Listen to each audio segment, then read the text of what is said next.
Hi friend, welcome to my channel. இன்னைக்கு நம்ம channel மூலமா ஒரு சூப்பரான சேமியா கேசரி ஈஸியான முறையில் எப்படி செய்துன்னு பார்க்கலாங்க. அதுக்கு ஒரு கடாய் ஒன்று வச்சுக்கிட்டேன். 2 டீஸ்பூன் அளவுக்கு நெய்யும் 2 டீஸ்பூன் அளவுக்கு ரீஃபைண்ட் ஆயிலும் நான் இதில் சேர்த்துக்கிறேன்.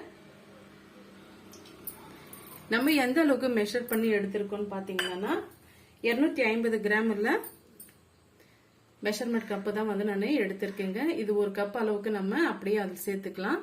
கொஞ்சம் வந்து சூடாயிட்டு வரட்டும். நீங்க சப்போஸ் வந்து வறுத்த ரவை எடுத்திருந்தாலுமே திரும்ப ஒரு முறை நீங்க வறுத்து எடுத்துக்கோங்க. அப்பதான் இந்த சேமியா கேசரிக்கு ரொம்ப பர்ஃபெக்டான ஸ்வீட் வந்து நமக்கு கிடைக்குங்க. இப்ப பாத்தீங்கன்னா நான் ஒரு கப் அளவுக்கு எடுத்து வச்சிருக்கேன். சேர்த்து விட்டுக்கலாம். சேர்த்துட்டு ஃபுல்லா வந்து கலர் சேஞ்ச் ஆயிட்டு வர வரைக்கும் நம்ம இதை வறுத்து எடுத்துக்கலாங்க. மீடியமான ஹீட்ல வச்சு வறுத்து எடுத்துக்கலாம். பாருங்க ஓரளவுக்கு நம்ம சேர்த்திருக்க சேமியா வந்து கலர் சேஞ்ச் ஆயிட்டு வந்துருச்சு. இந்த ஸ்டேஜ்ல 1 டீஸ்பூன் அளவுக்கு முந்திரி பருப்பும் 1 டீஸ்பூன் அளவுக்கு திராட்சை எடுத்து வச்சிருக்கேன்.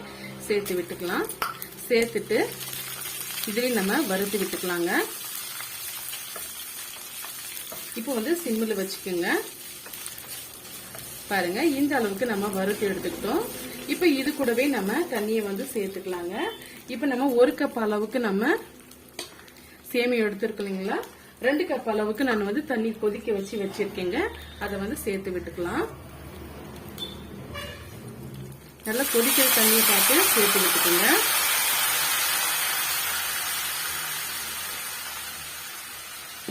இப்ப இது முழுமையா நல்லா சுண்டி வரட்டும். அது வரைக்கும் நம்ம நல்லா வேக வச்சு எடுத்துக்கலாங்க. பாருங்க நம்ம சேர்த்திருக்க சேமியா வந்து அந்த தண்ணி நல்லா அப்சர்வ் பண்ணிட்டு நல்லா வெந்து வந்துருச்சு பாருங்க. இப்ப இந்த ஸ்டேஜ்ல நம்ம சர்க்கரையை வந்து சேர்த்துக்கலாம். 1 கப் அளவுக்கு நம்ம சேமியா எடுத்துக்கிட்டோம். 1.5 கப் அளவுக்கு நம்ம 2 கப் அளவுக்கு தண்ணி சேர்த்துக்கிட்டோம். இப்போ 3/4 கப் அளவுக்கு நம்ம சர்க்கரை வந்து சேர்த்துக்கலாம். கரெக்டா இருக்கும். சேர்த்துட்டு இது நல்லா வந்து மிக்ஸ் பண்ணி கொடுத்துட்டே இருங்க. இல்லைன்னா வந்து கீழே வந்து அடிப்பிடிக்கும்.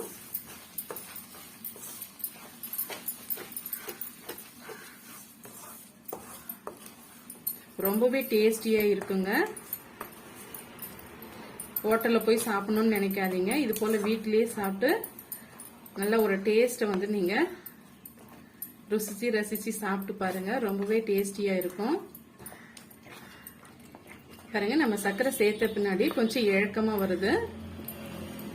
இன்னுமே வந்து இது கொஞ்சம் நல்லா இறுகி வரட்டும். இறுகி வந்த பிறகு நம்ம சர்வ் பண்ணிக்கலாம்.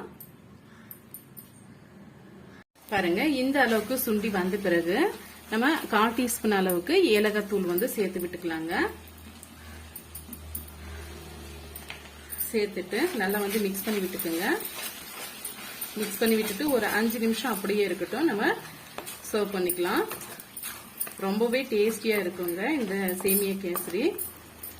டக்குன்னு செய்யக்கூடிய ஸ்வீட்டுன்னு சொல்லலாம்.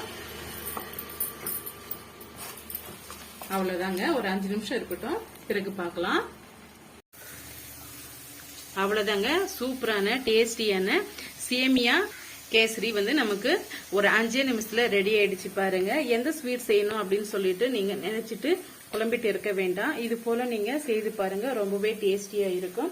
இந்த ரெசிபி கண்டிப்பா உங்களுக்கு பிடிக்கும்னு நினைக்கிறேன். பிடிச்சிருந்தா மறக்காம சந்திக்குட்டி சேனலுக்கு சப்ஸ்கிரைப் பண்ணுங்க, லைக் பண்ணுங்க, ஃப்ரெண்ட்ஸ் அண்ட் ஃபேமிலியோட நிறைய ஷேர் பண்ணுங்க. தேங்க்யூ.